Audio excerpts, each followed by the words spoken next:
as well as the directors, student directors, and the cast and crew of the full length also. Any questions? I think we're well covered. Wala pong magtatanong? There, we have a question from Ms. Tessa.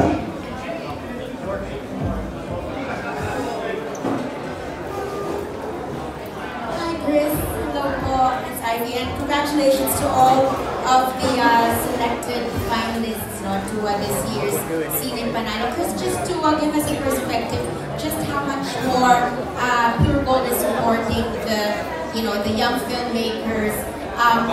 In percentage, how much more ang ibibigay nila na grant sa mga mananalo? Actually, ang nangyari, from 2.5 million, this year it increased to 3 million for full length. Pero may additional pa yan because we have CMP supporting them for the equipment na napakalaking bagay because suddenly the DOPs have access to all this modern equipment na CMP has to offer, which really elevated the film output. And then for students naman, we gave them 150 from 100 last year. And naroon din tayong FFE na grabe rin yung support. Umabot ng ilang araw din ng shoots ng mga student filmmakers. And we were able to cover 18 out of 24 student films. So just imagine, last year, 100,000 nakagawa ng magandang pelikula yung students. Ngayon, 150 plus all the equipment that they can use from FFE. So, actually, parang in percentage, it's way bigger, more than double in terms of resources. That's wonderful for the film industry, Ms. Ivy. I just want to ask, of course, in the beginning, everybody found it a little bit, hindi naman po strange, but it just didn't quite, sink in that Pure Gold is, mounting a film festival. But now that Cine Panalo has really succeeded, even if in its first year, nasasanay na po kami. But of course, we also think on our end that Pure Gold is a business entity, and we wonder what the success of Cine Panalo has done for Pure Gold, and on the other hand, if it's really just a part of Pure Gold's advocacy. Yes, no, for all the questions that it's really just part of Pure Gold's advocacy, and what it has contributed to the organization is siguro the recognition we get from a new or a fresh new sets of customers. Siguro because before we were very known to be like for the titas of Manila, for our sari-sari store owners, for our mommies and our lolas, and we are now, with all these efforts, we have knocked the doors of the markets of our students, of our, what we call the Gen Zs, ganyan, and siguro this is also part of just being relevant to the passion of everyone. Sinasabi namin, the tagline of Pure Gold is always panalo, lahat panalo. So we have to be present in all our customers' lives. Chris, maybe you can just help me maybe with one or two, maybe the finalists could tell us if it was much easier this year to actually convince our stars to join them sa kanilang mga pelikula. So maybe I think Jill is here, one of the most star-studded. Nakikipag-chika. Ang dami niyang ka-collaborate. Actually, I think bawat sequence ni Jill may celebrity guests. We have Tito Boy Abunda, Miss Aram, Miss Nikki Valdez, Dagana.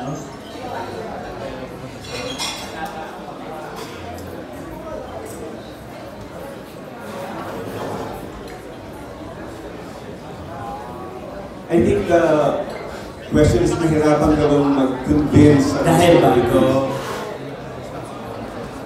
Hintay lang lang po kasi bago lang din po ako eh. So it's a tie.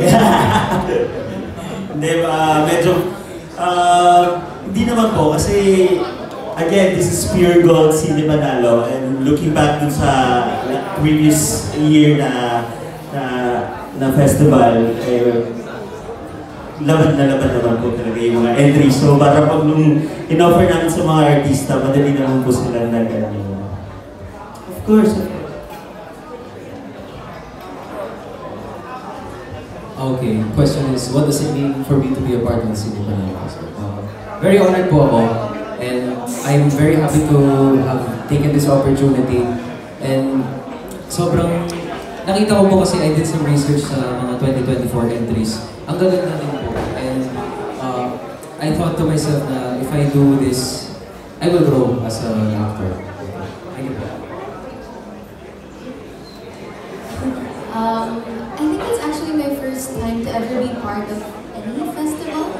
I think, if memory serves me right. So I'm really excited and I'm really happy.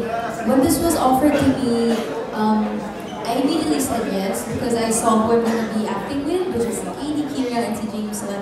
And I was really curious kay Direk Jill. So yeah, I'm really happy to be part of this. And it's really nice that Pure Gold supports filmmakers and students as well, kasi students are the future din naman. So yeah, very happy.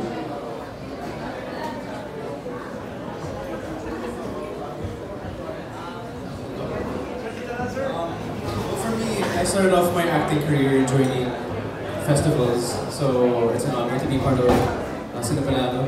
And I think it's always a great time that we have these festivals and to showcase the movies that we can create here. Not only to showcase the talents of the artists, but to also show how creative we can be when it comes to storylines, and also to see the other talents of the directors and everyone behind the camera. So yeah, that's an honor to be here. Okay, thank you so much. We have another question. Ano ba tayong next follow-up question or anything else?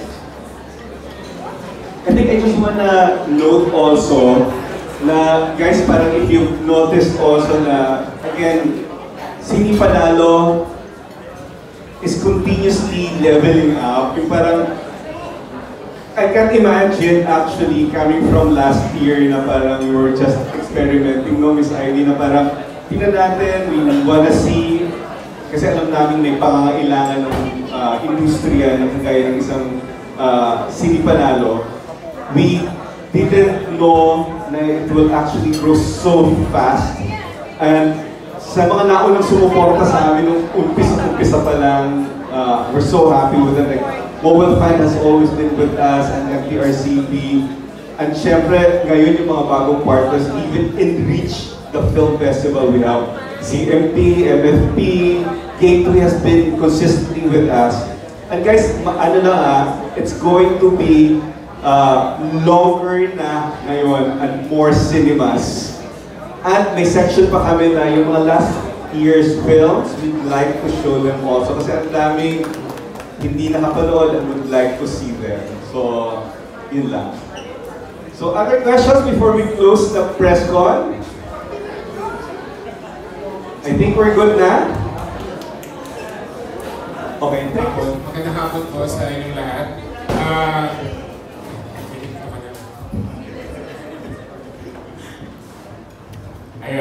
Ayun, so first of all, thank you so much po sa Pure Gold Cine Manalo sa pagpili ng aming pelikula. So ako po si Jake Hap, ako po yung director at isa sa mga writer ng All Saints Day. Si Christine Balameda, co-writer ko po. And of course, Sir Romnick Sarmenta. Wala na daw pong Sir, tsaka si Sander Nuno. And si Khalil Ramos, na po siya makakasama ngayon kasi kumakayod. Ayun. So, ang pelikula po namin ng All Saints Day, based po ito sa isang unang-unang short film na nasulat ko noong 2012. Nasulat ko siya nang namatay yung father ko noong 2012. So parang ginawa ko to as a reminder ng mga kwento namin mag-ama kahit hindi kami ganun ka-close. And also, parang gustong i-share ng pelikula to yung importance ng family, may it be biological or chosen, na importante na meron tayong pamilyang nakakasama. Ayun, so, sir. Nagpapasalamat po kami sa Sine Panalo sa pagkakataong binigay nila para magkwento ito. I played the role of Tony sa Consigulo. Hindi, joke lang. Tatay po ako ni Khalil at ang batang ito na nangunurpresa pag sinabi namin, ba't ka umiiyak? Kahit hindi siya umiiyak, bilang iiyak. Hindi ko alam kung nauuto namin siya o umiiyakin na siya talaga. Joke. It's so much fun doing this kind of film because it is personal also to those who wrote it and to the director. And ako personally, I related to it because one, I am a father. Two, I had a father. So, wala na rin. And para sa akin, the journey of the story, the journey of how the story was told, parang ang dami lang niyang nabuksang ideas and ang dami lang niyang na-touch na points dun sa personal na buhay din. So it was just a joy to do this film. And I hope na katulad ng lahat ng pelikulang kasama po sa Sine Panalo, lalo na yung mga student films, panoorin po natin lahat. Kasi kung sa PERIA, sinasakay natin lahat yung rides. Dapat sa festival, sinusuportahan natin lahat ng participants.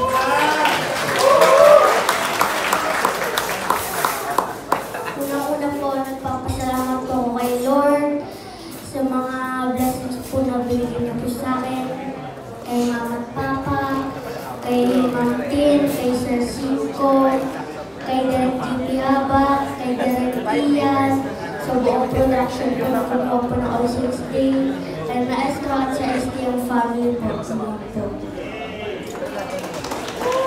Maraming salamat po sa Pure Gold sa support namin sa akin. Salamat din kami sa director, sa cast namin kasi wala pong pasaway, kasunod po kami sa BGL. Mabilis po namin nagkagawa yung shoot namin ngayon. Matatapos po namin sa Facebook. Thank you po. Hello. Another story.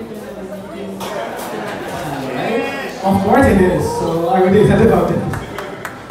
Yes, and we are so thankful for Sine Panalo for believing in the project and for giving us the opportunity to be alongside powerful narrative films. We're the only documentary in this festival.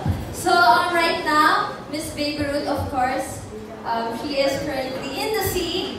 Dahil we're proud to say that with the support of AFP and PCG, we are the first media to be allowed to join their mission and operations. That's why she's there right now in the middle of West Philippine Sea. So food delivery captures the valiant efforts of the Filipino fishermen, the Philippine Coast Guards, and the Navy, who deliver food to desperately needed communities, all while defending the livelihoods and the sovereignty of the contested West Philippine Sea. Each mission and each catch becomes a powerful testament in unity, sovereignty, and pride. Kaya we hope that this film becomes a hope not just to the Filipino fishermen, but also to all the Filipinos para ipaglaban yung nararapat para sa atin. Maraming salamat po. Thank you, Sir Chuck and Miss Mary. Again, good afternoon sa lahat. Ako po si Mesty Guzman, ang writer, director, editor ng pelikula Pagtakraw. Wala pang poster na ako rin ang gumawa. Yan. So, isang linggo ko pong ginawa yan. Kasi wala na kami pambayad sa gagawa ng poster. Kasama ko po dito yung dalawang artista ko. Si Enzo Osorio, kapapanalo lang po niya sa Cinemalaya Best Actor. Sa pelikulang The Hearing. The Hearing. At si Nicolo Castillo, na napulot ko lang sa Nueva Vizcaya. Hindi po yun. Kasama ko rin po ang butihin kong producer, si Rhea Peranya. Inasawa ko na rin po para libre niya ako sa producer. Tutuloy ko lang ito. Sir Pagtakraw po ay isang dream project ko sa totoo lang. Pang 14 na pelikula ko na po ito na full length. Tapos tinatawag po nila akong regional filmmakers na ewan ko kung bakit. Kasi naka-base po ako sa Nueva Vizcaya. Halos lahat po ng pelikula ko o kwento ay nanggagaling sa Nueva Vizcaya. So ito po, ang Sepak Takraw ay tungkol sa dalawang bata na sobra yung obsession nila sa laro ng Sepak Takraw, na dahil nga nagkaroon ng mga problema sa shoot. Kasi nung nag-shoot kami, ito yung bagyo ng Pepito. So nag-shoot kami, nagbabagsakan yung mga puno talaga. So yun na, naging part na nung pelikula yon. Tapos isang mahirap na, for the first time, nahihirapan ako mag-shoot. No, tapos yun yan, dami-daming tao, at maraming salamat sa Sine Panalo. Ang kwento ay tungkol nga sa dalawang bata na ang obsession nila yung larong Sepak Takraw. At hanggang ngayon ay nag-rewrite pa rin ako dahil nag-evolve yung kwento. Kasi nandun kami mismo doon sa lugar kung saan nandun yung mga tribong Isinay. Kung alam nyo lang, ang tribong Isinay ay nasa big tree ng mga tribo na halos nakakalimutan na rin, na nasa Nueva Vizcaya. Ang una dyan yung mga Ilongod, yung mga sinasabi natin, headhunters, yung mga Bukalot, Gandang, kasi itong Isinay. So, yun nga po, isa to sa dream project ko. So, maraming salamat po sa inyo. May gusto pa kayong sabihin? Hello po ulit, ako po si Edlo Sorio. Sobrang challenging talaga po nitong movie na to para sa akin. Kasi, una sa lahat, di po ako marunong magsepak, pero tinitraining po ako para marunong magsepak takraw. At saka, doon ko na-realize kung gaano kahirap at gaano ka gandaan ng laro. Pero, wala siya dun sa competition na kunwari. Basketball, di ba po, nasa mataas yun. Soccer, football, nasa mga matataas yun. Pero ang sepak takraw, nasa baba lang siya. Pero sobrang ganda ng laro. Kaya, sana pagkatapos ng palabas na to, ipalabas natin to sa lahat ng mundo. Kasi, it is our pride also na din po eh. Kaya, salamat po. Hello po, ako naman po si Nicole George Castillo. Ako po si Ayong, kapatid po ako ni Kuya Nitoy po na sa ibang nanay ko. Pinipilit ko po na maging best na kapatid po para po sa kanya kahit hindi ko po siya kapatid po na tunay. Pero gusto ko po siya makasama. Pero ang ganda po talaga ng Sepak Takraw kasi pag nakikita ko po yung mga sepak player tapos nagalit po ako sa kanila. Sobrang tuwa po ako dahil natanggap po ako dito. Ako nga Andrea de Guzman. Gusto ko lang po magpasalamat sa lahat, lalo-lalo na po kay Direk Chris, Archie, lahat po. Maraming po salamat. Sana po matapos namin yung pelikula. God bless us. Thank you, Direk Chris. But before we let you go, before you and your team go ahead, please join. We invite Direk Chris and Miss Ivy to join you on stage for a quick photo. It's a father-daughter story na free diver sa paggawa ng scallops. And of course, Direk TM, siya yung taga-Igates. And sobrang sarap ng shooting namin kasi dahil first time ko maging free diver. And first time ko pumunta sa Iloilo para mag-shooting sa Gigantes Island. So, mahirap siyang gawin. Physically, emotionally, dahil it's a father and daughter film. And how to survive. Gagawin mo lahat para mabigay mo yung best mo sa anak mo. And until such time na parang nangarap si Casco, ako si Casco, yung anak ko si Arya. Nangarap siya na makakuha siya ng pearl at until napabayaan yung anak niya. Ginawa niya lahat para mabigay niya yung buhay na para sa anak niya. Alam mo yung anak niya, konti lang hinihingi niya, cellphone lang. Hindi pa niya maibigay sa anak niya. Ganun kahirap ang buhay. So, we are so blessed na tayo, nagsisurvive tayo, and yung mga island na ganito na kailangan natin i-preserve. So, kailangan natin na pangalagaan. Yung nga sabi ng Direk TM, no, kailangan natin na i-preserve yung mga island na ganito. And yun, parang sundan natin yung journey ni Casco ni Arya. Si Arya, si Christine Tumaisip, isa local actors na Iloilo. So karamihan ng mga kasama ko sa film, sa local actors, staff and crew. And si Direct DM, si yung DOP, si yung scriptwriter, si yung director. And yun, sana supportan natin si Sino Panalo and thank you so much sa lahat ng bubuo ng Sino Panalo. Congratulations. Thank you, Mr. Alan. At this point, we'd just like to call on Derek Chris. Grateful to be here, knowing how much talent and skills in this room. I am really humbled to be here. So our film, Journeyman, is about, again, boxing. I was certain, that was my last film, was Cinemalaya, was a boxing film, and I was certain I don't want to do a boxing film because it's such a challenge to create such film. But I was confident that we were able to create this film because I had such a talented actor, JC, who gave his heart and soul and passion to create this movie. And of course, Sini Panalo, CMB, everyone, T6, everyone that's a partner of this festival. And we're very excited to create this movie. Journeyman is, we were inspired because me and my brother were trained a lot as a boxer. I still want to fight, and that's my hobby. But this hobby is turned to passion, and we trained a lot with Filipino athletes, gold medalists, professional fighters, and they were all dreamers at one point. But it all came down to money and having to take care of their family. So a journeyman in the world of sports is someone that intentionally throws the fight in order to get paid regularly. So I don't want to spoil too much of the plot, but I want to turn over this mic to our actor, Jason. Hi. I'm JC Santos, and I'm playing Jello, Journeyman. This is probably one of the most challenging roles I've ever done. This movie is about blood, sweat, and tears, literally and figuratively.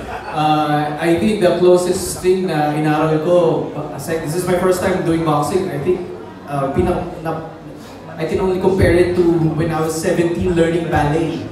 And that was when I was 17, I can recover fast. Now I'm 36, doing boxing, wala na yung recovery, tanda ko na. So nahirapan ako to, and isa sa pinaka-paborito ko, now I was doing boxing, shooting the film with boxers and a choreographer, and even lahat ng mga fight ko, lahat sila mga boxingero. Isa sa mga natutunan ko ng time na sinushoot namin to, na kapag sobrang pagod na yung katawan mo, sobrang pagod na yung legs mo, hindi ka na makagalaw, hindi ka na makaisip, ang magtatanggol sa'yo ay yung puso mo.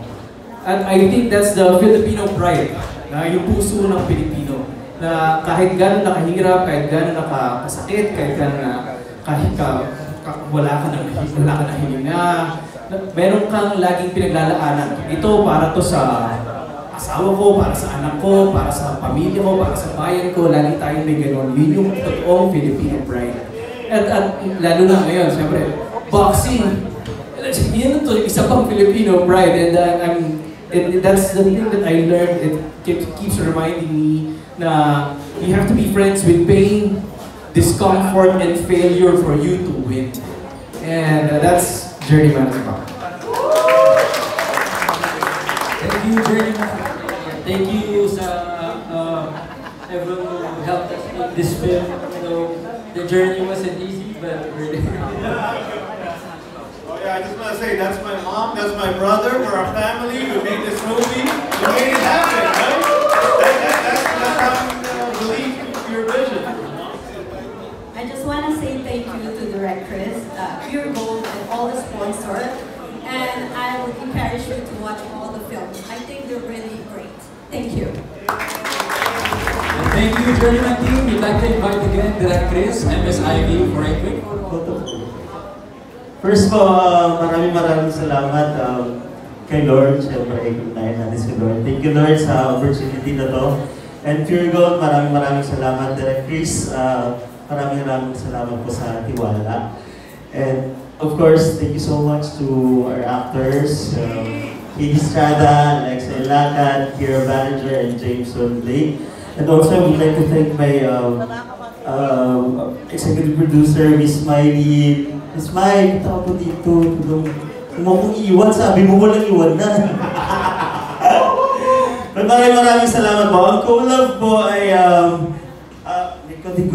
when two popular content creators face conflicts in their respective romantic relationships, they decided to form an unlikely collaboration. So isang malaking collaboration lang po. Kasi naniniwala po ako na to win in life, hindi po natin kailangan mag-compete because competition is out, collaboration is in. What?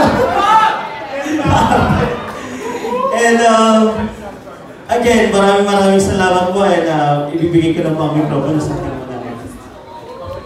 Hello po, good morning to everybody. My name is Kate Estrada and I just want to thank Direct Jill and of course yung Pure Gold Cine Panalo Film Festival and yung production namin White Space Studios and yeah, yung character ko po dito si Jared isa po siyang sikat na vlogger and his girlfriend broke up with him and hanggang dyan na lang po muna para hindi na po spoilers. Ako po si Alexa Ilacad and I am the girlfriend that broke up with him. Sa kwento po. Pero good afternoon po sa inyong lahat. Ako po ulit si Alexa Ilacad and I play the role of Peach, ang girlfriend po ni Jared. So, bale, I would also like to take this time and this opportunity to say thank you po sa lahat ng sumusuporta sa pelikula namin, ang collab, sa lahat ng mga supporters po namin. Thank you for hyping us each and every day. And syempre maraming salamat din po sa Pure Gold and Pure Gold Cine Panalo Film Festival and also to our acting coach, Direk. Thank you so much po. And ayan, thank you for being here and I hope everyone has a great day.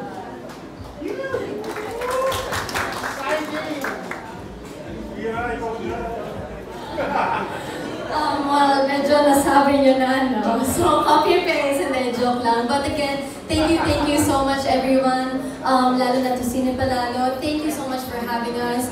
I'm just so happy to be here alongside with many amazing directors and student directors as well. It's so nice to see how inspired everybody is, and I'm sure everybody works so hard to make these films come to life. And ayun po, about my character, I play the character of Melody, very more artsy po siya like me, Eme. Pero ano, hindi nga Eme, no.